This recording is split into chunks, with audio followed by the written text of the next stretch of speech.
Baik, terima kasih Mbak Jacqueline. Sini saya akan mempresentasikan analisa kasus pada Nyonya D dengan CVA di ruang ICU RSUD Karanganyar.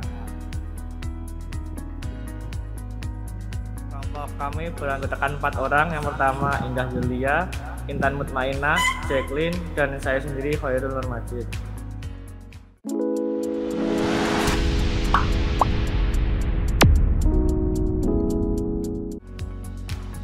Baik, yang pertama ini ada beberapa poin. Yang pertama laporan pendahuluan, identifikasi masalah. Yang kedua pengkajian, meliputi keluhan utama, primary survey, counter survey, dan penunjang. Kemudian yang ketiga analisa data, ada data subjektif, data objektif, adalah keperawatan. Yang keempat intervensi, rencana asuhan keperawatan. Yang kelima implementasi pelaksanaan asuhan keperawatan. Dan yang terakhir evaluasi.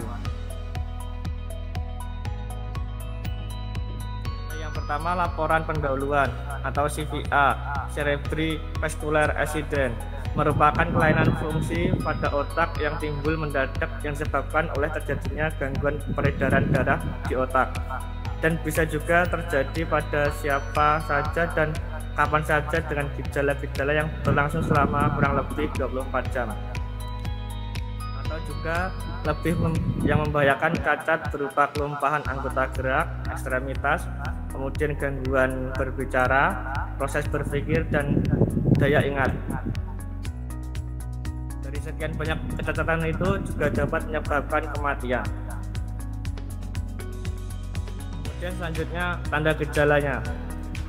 Jika satu tangan atau satu kaki, sisi wajah menjadi lemah namun tak sepenuhnya lumpuh. Kemudian hipoglikemia, jika satu tangan atau satu kaki atau bahkan satu sisi wajah menjadi lumpuh dan tidak dapat bergerak sama sekali. Distria atau kerusakan otot-otot bicara, jadi mengalami gangguan verbal. Kemudian disfagia, kerusakan otot-otot menelan. Kemudian kerusakan motorik halus dan kasar. Kemudian masuki pengkajian. Identitas pasien, nama Nyonya D, umur 78 tahun, jenis kelamin perempuan, pekerjaan swasta, alamat Solokerta, RT 1 RW 7 Menjing, Binawi, Karanganyar. Pasien datang dengan keluhan pasien mengalami penurunan kesadaran dan mengalami kelemahan ekstremitas bagian kiri. Kemudian primary survey, airway, berbicara tidak jelas. Kemudian batuknya tidak mengalami batuk. Obstruksi, adanya benda asing, tidak ada. Suara nafas tidak ada. Kemudian breathing, sesaknya tidak, cuping hidung tidak, persel tidak. Pola nafas teratur, iramanya normal, retraksi dada tidak ada, sianosis tidak, nafas tambahan tidak, nadi teraba, iramanya reguler, denyut nadi lemah, akral hangat, warna kulit normal.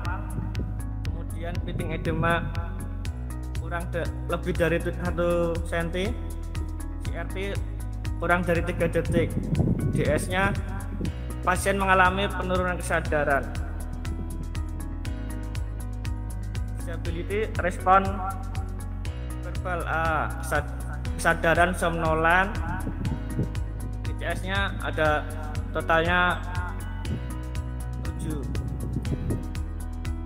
Kemudian hipotermia tidak, deformitas tidak, hematorma tidak, penetrasi tidak, laserasi tidak, kontusio tidak, abrasi tidak, edema ya, nyeri tidak, suhunya 35,6 derajat Celcius. Data objektifnya pasien mengalami kelemahan pada ekstremitas bagian kiri. Kemudian brainnya, kesadaran somnolen, KU lemah, total GCS-nya ada 7. Kemudian blood, ictus cordis terlihat, teraba di di bagian ICS 4 dan 5, suaranya peka, iramanya reguler. Terpasang nasal kanul dengan 4 LPM, vokal fremitus kanan dan kiri sama, sonor dan vesikuler. Simetris, tidak ada lesi, tidak ada jejak. Bising usus 15 kali per menit, suara timpani, kemudian tidak ada nyeri tekan. Kecepatan otot ekstremitas kanan dengan poin normal 55, kemudian pada ekstremitas kiri mengalami kelemahan otot dengan poin 11. Edema pada bagian ekstremitas atas dan bawah. Kemudian terpasang urin dengan warna kuning kecoklatan, dan ini satu shift didapati urin 300 cc kurang lebih. Kemudian untuk pemeriksaan penunjangnya, hasil laboratoriumnya hemoglobinnya 9,0, kemudian hematokrit 30,2, kemudian leukosit 4.855, kemudian trombositnya 88.000, eritrositnya 4,65 juta, kemudian albuminnya 3,0, kemudian natriumnya 144,6.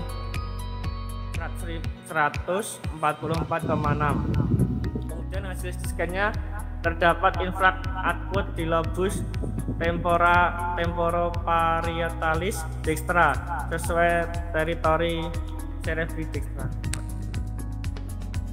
Kemudian pasien mendapat terapi obat berupa RL 20 ppm, kemudian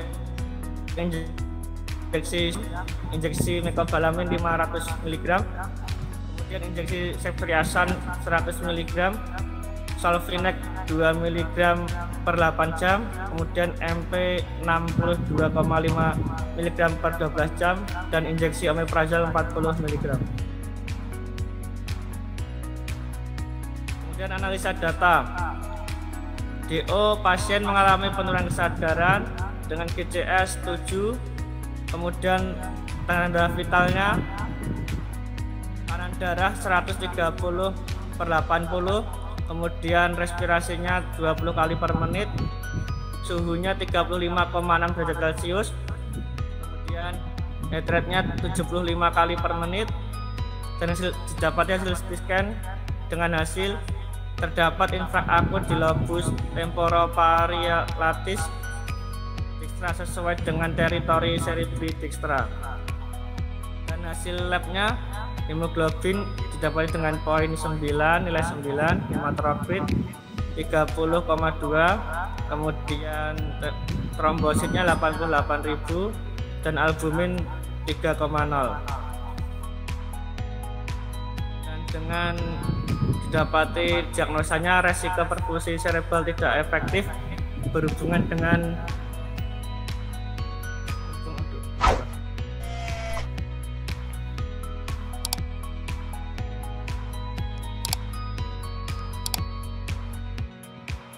Kemudian selanjutnya pasien mengalami kelemahan anggota gerak pada bagian kiri dengan didapati kekuatan otot pada ekstremitas bagian kanan poinnya 5, pada ekstremitas bagian kiri dengan poin 1. Didapati dengan diagnosa gangguan mobilitas fisik berhubungan dengan penurunan kekuatan otot. Kemudian data selanjutnya, data objektifnya pasien mengalami penurunan kesadaran, kemudian pasien tidak mampu untuk melakukan perawatan diri, ADL dibantu seluruhnya oleh perawat. Dengan diagnosa defisit perawatan diri berhubungan dengan kelemahan. Kemudian diagnosa pada kasus ini ada 3. Yang pertama, gangguan perfusi jaringan cerebral berhubungan dengan stroke, kemudian gangguan mobilitas fisik berhubungan dengan penurunan kekuatan otot, dan yang ketiga defisit perawatan diri berhubungan dengan kelemahan. Intervensi dan implementasinya, diagnosa pertama dengan tujuan dan kriteria hasil Setelah dilakukan tindakan keperawatan 2 kali 24 jam, diharapkan masalah teratasi dengan kriteria hasil. Yang pertama, TTV tekanan darah 120/80, kemudian nadinya 80, kemudian respirasi 24 kali per menit, dan suhu 36,4 derajat Celcius, dan tidak adanya peningkatan tekanan intrakranial. Kemudian intervensinya, yang pertama monitor tanda-tanda vital, yang kedua atur posisi pasien semi flower, yang ketiga kaji dan monitor adanya peningkatan tekanan intrakranial, yang keempat pertahankan keadaan tirah baring pasien, yang kelima ciptakan lingkungan yang tenang, dan yang terakhir kolaborasikan pemberian obat sesuai dengan indikasi. Implementasinya memonitor tanda-tanda vital, kemudian mengatur posisi pasien dengan semi fowler, kemudian mengkaji dan memonitor adanya peningkatan tekanan intrakranial, kemudian mempertahankan keadaan tirah baring pasien, menciptakan lingkungan yang tenang, dan berkolaborasi pemberian obat sesuai dengan indikasi. Kemudian diagnosa kedua dengan tujuan dan kriteria hasil telah dilakukan 22 kali 24 jam. Yang pertama, tidak terjadi kekakuan sendi pada ekstremitas pasien, kemudian pemenuhan ADL pasien terpenuhi. Kemudian intervensinya kaji kekuatan otot, lakukan tindakan room, bantu pasien dalam memenuhi ADL-nya, pertahankan tirah baring, kemudian atur posisi semi fowler. Implementasinya, yang pertama mengkaji kekuatan otot, melakukan tindakan room, membantu pasien dalam memenuhi ADL-nya, kemudian mempertahankan tirah baring dan mengatur posisi semi fowler. Kemudian diagnosa ketiga, defisit perawatan diri berhubungan dengan kelemahan. Dengan tujuan dan kriteria hasil, pertama mampu mempertahankan kebersihan diri. Intervensinya, yang pertama memonitor keadaan pasien untuk perawatan diri yang mandiri, kemudian lakukan personal hygiene tiap pagi, bantu pemenuhan kebutuhan pasien untuk alat-alat bantu untuk kebersihan diri seperti berpakaian, berhias, toileting, dan makan. Kemudian yang keempat, dorong keluarga untuk membantu melakukan aktivitas sehari-hari sesuai kemampuan yang dimiliki. Kemudian implementasinya memonitor kemampuan pasien untuk perawatan diri yang mandiri. Yang kedua, melakukan personal hygiene tiap pagi. Yang ketiga, membantu pemenuhan kebutuhan pasien untuk alat-alat bantu untuk kebersihan diri seperti berpakaian, berhias, toileting, dan makan.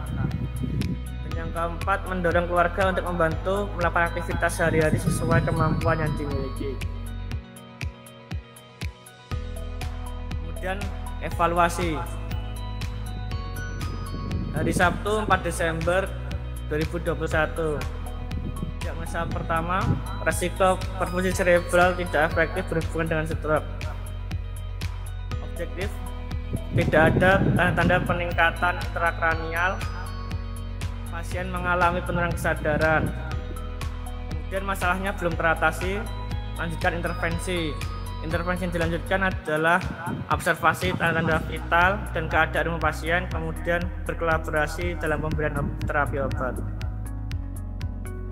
Untuk diagnosa kedua, gangguan mobilitas fisik berhubungan dengan penurunan kekuatan otot. Objektif, pasien belum mampu memenuhi ADL-nya secara mandiri.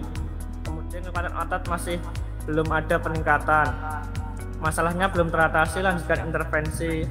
Intervensi yang dilanjutkan, yang pertama kaji kekuatan otot, kemudian lakukan tindakan room, kemudian bantu pasien dalam memenuhi ADL-nya.